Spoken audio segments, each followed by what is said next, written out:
Muito bem, pessoal, estamos aqui retornando para a terceira aula desta disciplina chamada Soteriologia.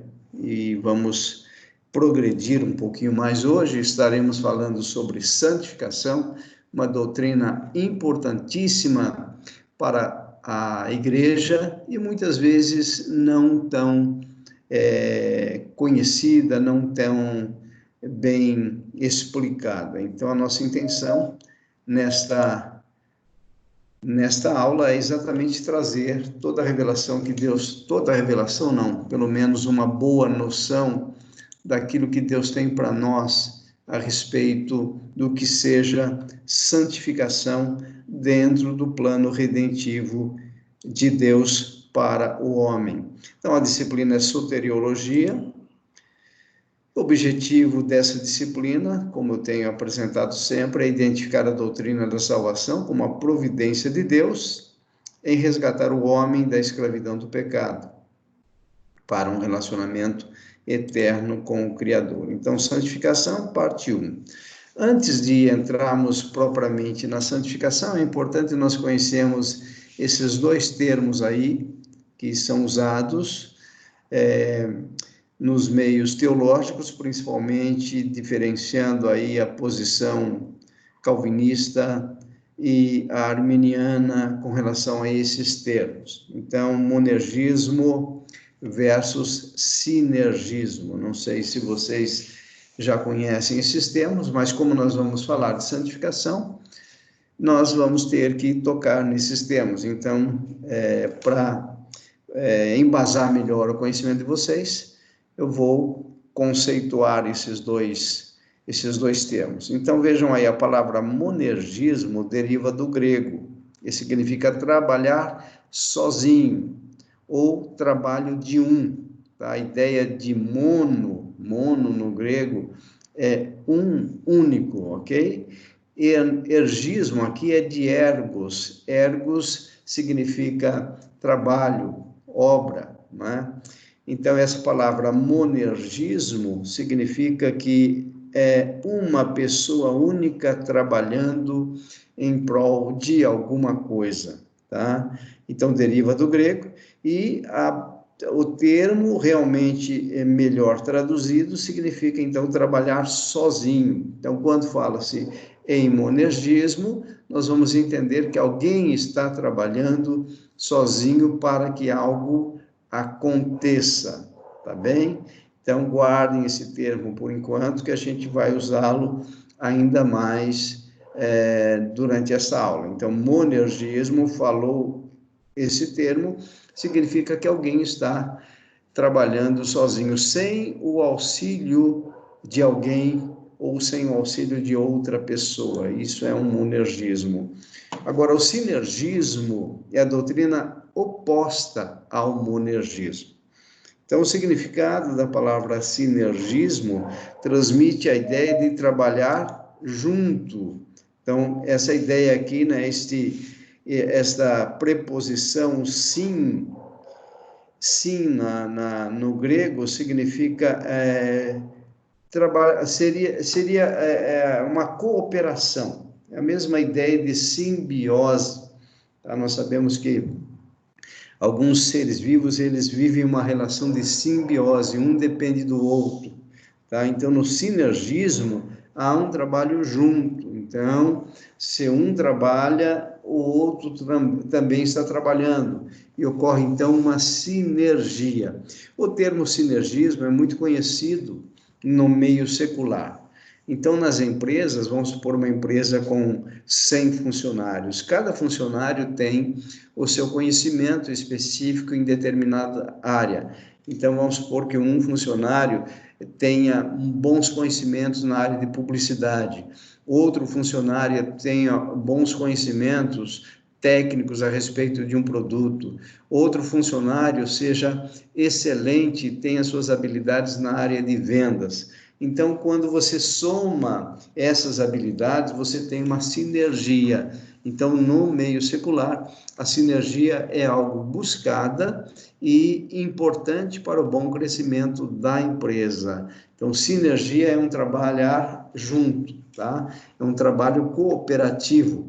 Então, se um trabalha, o outro também trabalha e no conjunto gera, então, o quê? Um resultado favorável. Então, monergismo é um trabalho único, então eu não dependo do outro, porém no sinergismo há um trabalho conjunto, é um trabalho, então, entre duas ou mais pessoas. Bom, definindo isso, então, mesmo que você não tenha gravado ainda a ideia principal do monergismo e do sinergismo, durante a aula isso vai ficar claro para você. Então, continuem ligados e atentos. Vamos iniciar aí novamente com um gráfico, né? Repito, vocês perceberam que eu gosto muito de gráfico, acho que é coisa de professor, porque no gráfico a gente pode enxergar coisas que no texto nós não enxergaríamos. Então, se eu fosse escrever tudo que está aí num texto, daria de repente umas 5, 6, 7 telas, ou mais, né? Mas aqui no gráfico, com uma única tela, eu estarei falando para vocês, então, sobre justificação, santificação e glorificação, principalmente santificação, que é o termo, que é o tema da aula de hoje.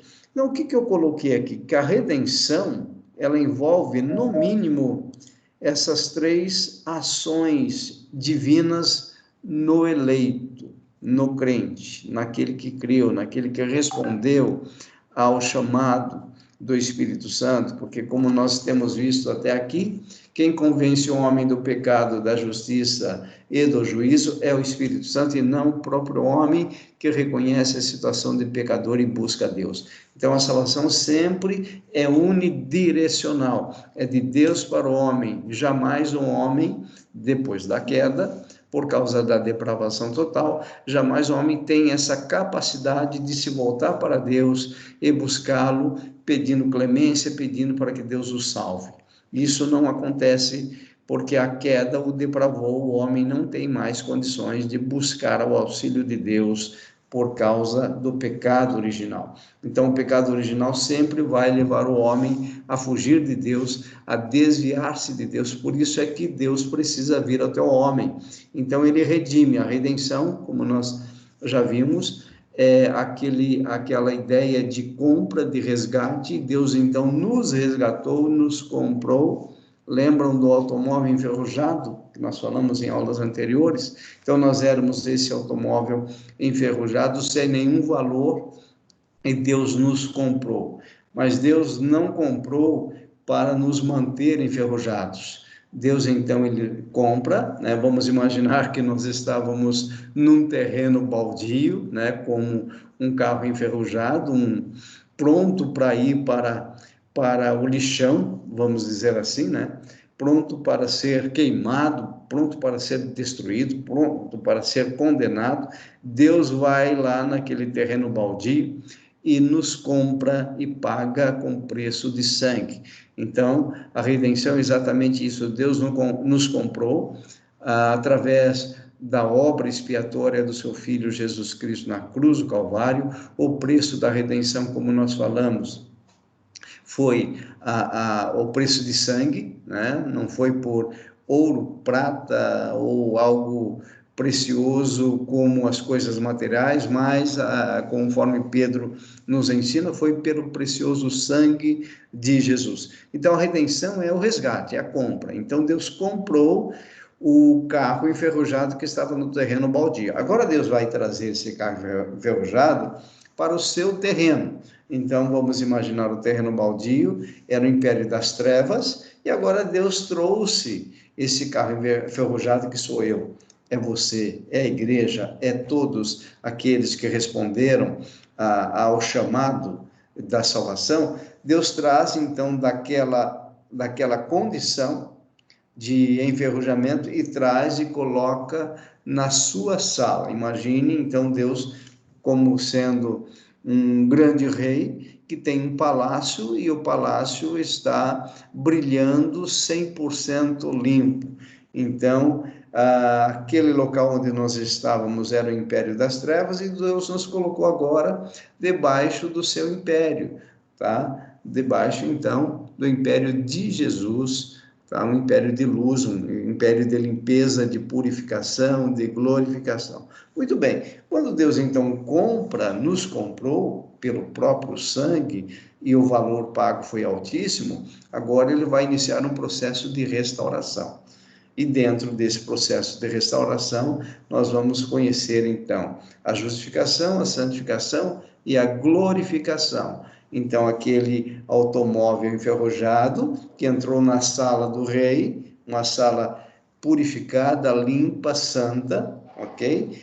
Para nós permanecermos nesse local, não somos nós que nos desenferrujamos, não somos nós que nos pintamos, não somos nós que nos restauramos. É Deus que entra no processo de restauração. Então, Ele justifica, Ele santifica e Ele glorifica. Tá? No final, então, do processo, como que esse automóvel enferrujado vai estar? Totalmente limpo, purificado, restaurado, melhor do que era antes. Então, Deus operou em nós e agora, então, nós vamos passar desta sala para um ambiente ainda muito mais puro, onde esse automóvel enferrujado, que não é mais enferrujado, mas é totalmente restaurado, viverá eternamente na presença do seu rei. Então, a justificação, como nós vimos na aula passada, é um ato divino que ocorre no tribunal de Deus, declarando que Deus nos liberta da culpa do pecado. Então, quando Deus justifica o homem, ele liberta o homem da culpa do pecado. Então, nós não temos mais culpa. É uma declaração diante do tribunal de Deus, assinado pelo próprio Deus, onde opera a Trindade.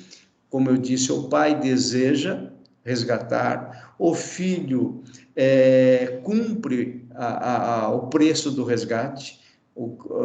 Jesus, ele vai fazer essa obra da redenção, ele então executa, essa palavra, ele executa a redenção, e o Espírito Santo aplica a redenção no coração do crente. Então, agora, a justificação é esse ato divino de declaração de que nós não temos mais culpa, nós somos declarados inocentes perante Deus. Veja que a justificação e todo o processo de redenção, vamos dizer assim, ele nos coloca em paz com Deus, tá? Então, o termo que Paulo vai usar lá em Romanos capítulo 5 é para que tenhamos, ou para termos paz com Deus. Então, a justificação, ela favorece isso. Antes, a culpa do pecado tirava a nossa paz.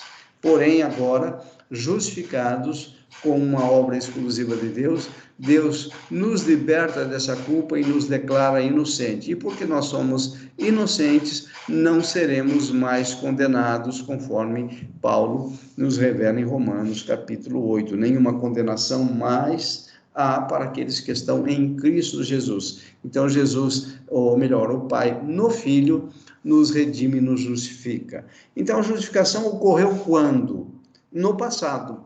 É um ato divino, é único, é irrepetível, a justificação não se repete, uma vez feita em prol, a favor do eleito, feito para sempre. É por isso que não há mais condenação para os seus escolhidos, para a igreja, para aqueles que responderam ao chamado da pregação do Evangelho. Então, hoje nós estamos justificados em Cristo, que ocorreu no passado, porém a justificação é eterna, vai ecoar por toda a eternidade essa obra de Jesus na cruz do Calvário. Muito bem, feita a justificação, então lembra do automóvel que está começando a ser desenferrujado, porque qual o propósito do comprador? É tornar aquele automóvel totalmente restaurado. Aí vem o processo de santificação. Então vamos dizer que a santificação seja aquela ideia de limpeza, então primeiro vai ter que tratar a lataria, vai ter que tratar, trocar os pneus, vai ter que pintar novamente, é um processo de santificação. Então, a santificação não é um ato imediato como a justificação, tá? Mas a santificação é um processo. Veja, quando você leva um carro velho para um funileiro, ele vai pedir um prazo, dependendo do grau de enferrujamento e de estrago feito no automóvel, de repente esse prazo pode ser 1 mês, 2 meses, 3 meses. Então, veja, o estrago que nós sofremos no Éden, em Adão, que foi transmitido a nós, aquilo que nós herdamos dos nossos pais, foi totalmente danificador. Então, volto a dizer, o termo bíblico, Davi fala, Deus me tirou de um lamaçal de pecados. Então, esse lamaçal não é algo simples, espiritualmente falando, é muito extenso esse grau de depravação, esse grau de contaminação com o pecado. Então, precisamos agora de um funileiro, e Deus mesmo começa a operar, então, na nossa lataria, vai desamassar, vai corrigir, vai lixar, vai polir, vai triturar algumas áreas, vai mexer na mente, no caráter, o motor precisa ser renovado, que é o coração, vamos dizer assim, o entendimento vai passar por um processo de renovação. Portanto, a santificação já deu para vocês entender que não é um ato único, e é um ato, porém, é um ato que inicia e pode durar durante toda a nossa vida aqui na Terra. Nós não temos uma finalização da santificação, ou seja, é um processo continuado do trabalhar de Deus. Logo, a santificação é algo presente na nossa vida, que está nesse tempo presente. Hoje, então, dia 25 de julho de 2020, eu estou exatamente no processo de santificação. Então, dentro do nosso cronós, dentro da nossa cronologia, nós estamos hoje num processo de santificação. Então, o que acontece? Hoje, pelo trabalhar do Espírito Santo em nós, em mim, em você, nós estamos num grau de santificação mais elevado do que nós estivemos ontem, anteontem. Esse é um processo continuado do trabalhar do Espírito Santo em nós. Então, é o presente, está no tempo presente, atual, que Deus está trabalhando a nós, e a santificação nos liberta do poder do pecado. Então, tudo isso nós vamos ver nesta aula. E no futuro, o que nós temos no futuro? Nós temos a glorificação. Nós estamos esperando essa glorificação, que seria, então, o ponto máximo da restauração. Então, a glorificação é exatamente aquele momento em que o nosso corpo será transformado, que Paulo fala aos Tessalonicenses.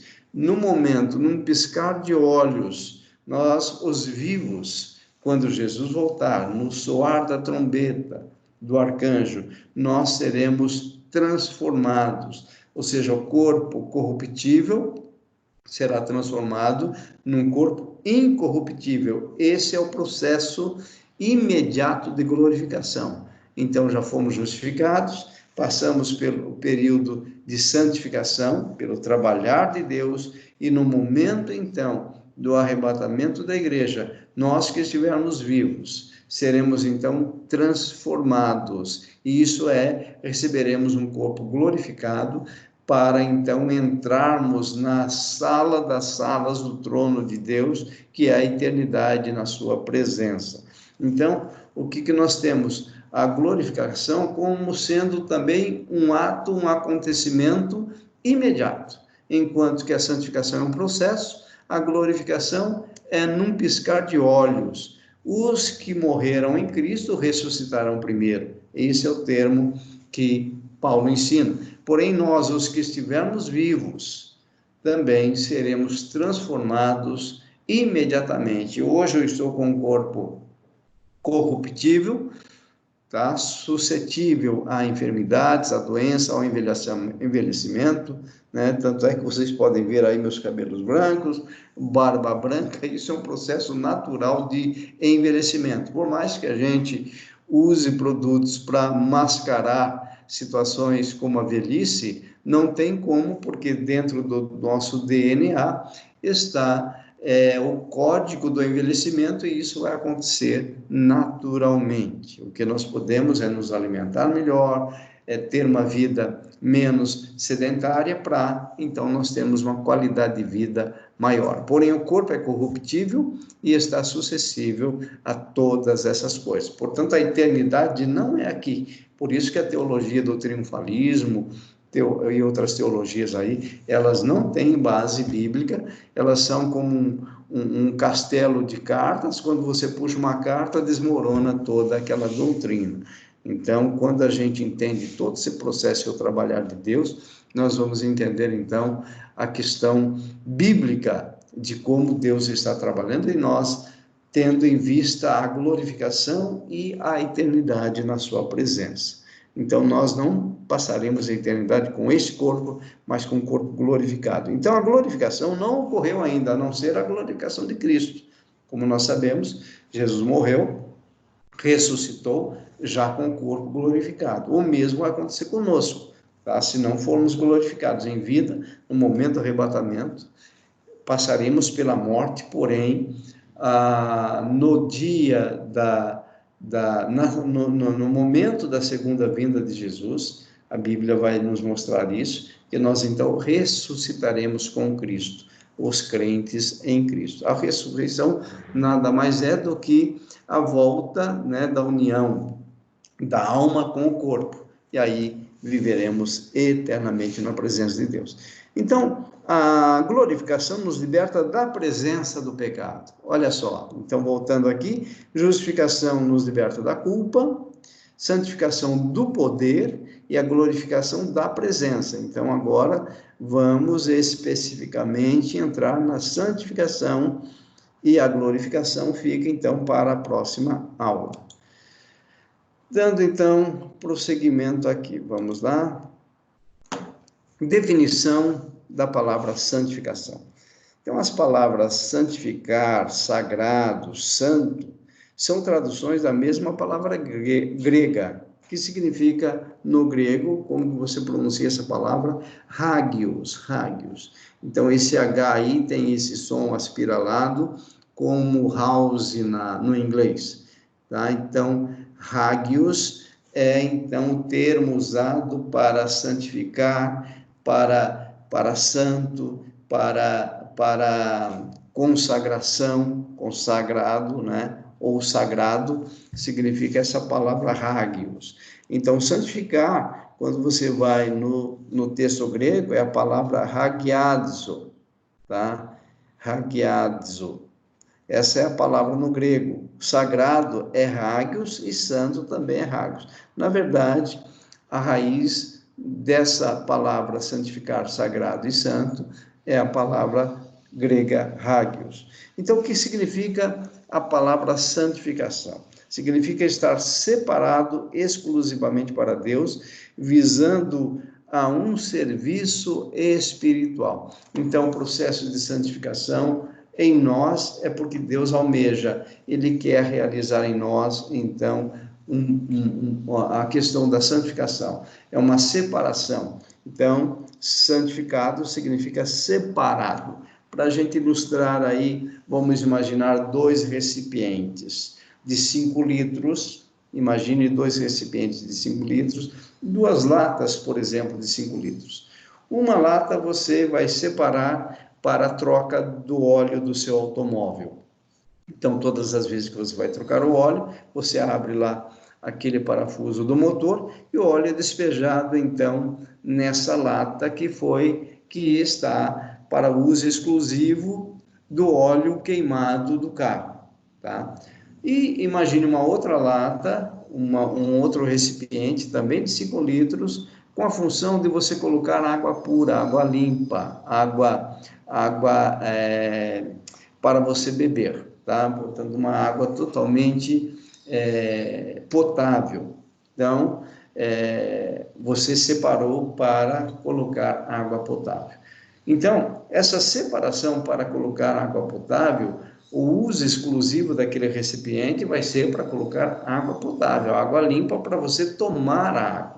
Se alguém chega e usa aquele recipiente que você separou para colocar água limpa, para colocar o óleo do automóvel, vai contaminar aquele recipiente usado para água limpa.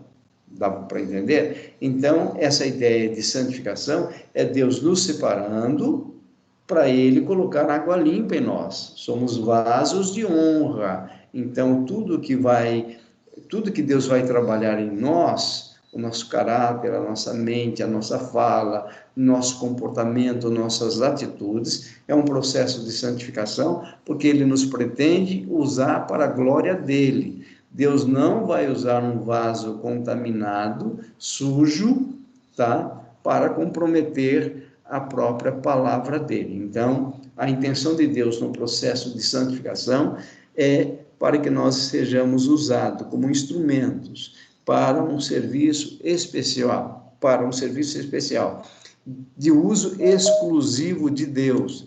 Então, nós não podemos entender que a santificação ela não tem efeito, ela tem efeito no sentido de Deus produzir em nós aquilo que Ele quer. Então, Ele vai nos separar, assim como nós separamos o recipiente para a água limpa, para a água potável, porque nós vamos tomar daquela água, aquele recipiente é sagrado para nós, aquele recipiente é santificado. Então, é essa a ideia de santificação, ok? Muito bem, continuando. Definição de santificação em relação ao cristão. Santificação ou santidade significa estar separado do pecado para Deus. Então, quando a gente volta para aquele gráfico, então, da justificação, da santificação, da glorificação, é essa ideia de Deus, então, no processo de santificação, estar nos separando do pecado. Por isso que a santificação nos liberta do poder do pecado. A santificação não nos liberta da presença do pecado. O que significa dizer que mesmo nesse processo de santificação, nós estamos sujeitos a cair em pecado. Então, nenhum de nós pode bater no peito e dizer que nós estamos 100% trabalhados, Deus já nos santificou ao ponto de nós não mais pecarmos. Não é isso que nós vamos observar, mas é um processo, é um trabalhar de Deus, tanto é que nós, cada um de nós aqui, se nós fizermos um levantamento, é possível que antes da aula nós tenhamos cometido um pecado, é possível que durante a aula você esteja tendo pensamentos que você herdou, ou pensamentos que fazem parte da sua natureza adâmica, natureza carnal, porque veja, nesse processo de justificação, santificação, Deus não, principalmente até a santificação, Deus não retira de nós a natureza adâmica. Volto a dizer, o ideal seria que no momento da conversão, Deus então já nos regenerasse totalmente e já nos santificasse totalmente, ao ponto da natureza adâmica não ter mais efeito em nós. Nós não sentirmos mais os efeitos do velho homem. Já pensou que maravilha? Você crer em Jesus, passou pela experiência do novo nascimento, nascimento espiritual, e a partir daquele momento somente a natureza divina operando em você, e você estar totalmente livre do pecado. Então, isso seria o ideal, mas Deus não faz. O processo, o trabalhar dele, nos leva a ter experiências com ele, e é um processo de santificação. Então, em relação ao cristão, santificação ou santidade significa estar separado do pecado para Deus. Então, nós estamos nesse processo de separação. Por isso que a nossa mente precisa ser renovada, nós precisamos pensar nas coisas que são de cima, nós precisamos buscar as coisas que são do alto.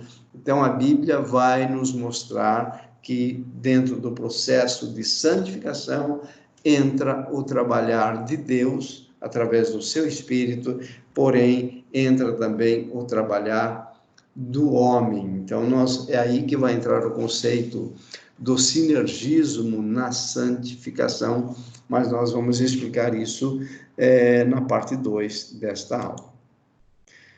Jesus Cristo, que se santificou pela igreja e que se entregou por ela, exerce o seu poder para apresentá-la com alegria a si mesmo, uma igreja irrepreensível e sem mácula.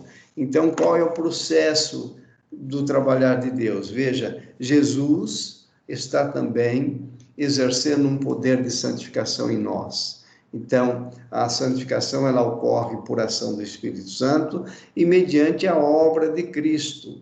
Então, quando falo obra de Cristo, entendam a obra expiatória de Jesus na cruz do Calvário. Então, a obra expiatória de Jesus na cruz do Calvário, como nós já ensinamos, ela foi vicária. O que significa mesmo esse termo? Ela foi substitutiva. Então, a morte que nós merecíamos, Jesus levou sobre si. Então, Jesus se santificou. Tá? Ele se santificou, ele se separou, essa ideia, pela igreja e se entregou por ela. Então, foi algo que nasceu no decreto triuno de Deus, a Trindade participando disso. O Pai deseja a salvação da sua igreja, ele elege a igreja para a salvação, ele escolhe os que vão ser salvos. Aí nós temos Jesus, então, como é a palavra que eu tenho dito a vocês, Jesus, então, sendo o alvo dessa compra, né? Ele permitiu isso, ele se entregou para isso, e o Espírito Santo vem aplicar, né? Jesus realiza, esse é o termo, Jesus realiza a redenção, realiza a compra, e o Espírito Santo vem, então, e aplica.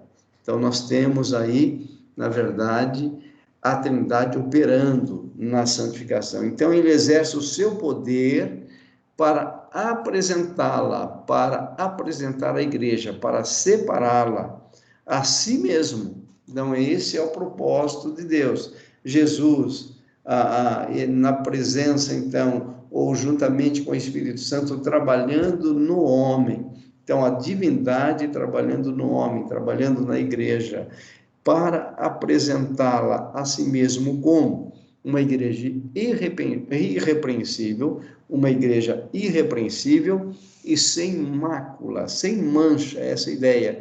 Irrepreensível é que não tem como repreender, ou seja, é isso e é o plano de Deus que todos nós cheguemos a essa estatura de crescimento, que é a estatura do próprio Senhor Jesus, a estatura de varão perfeito.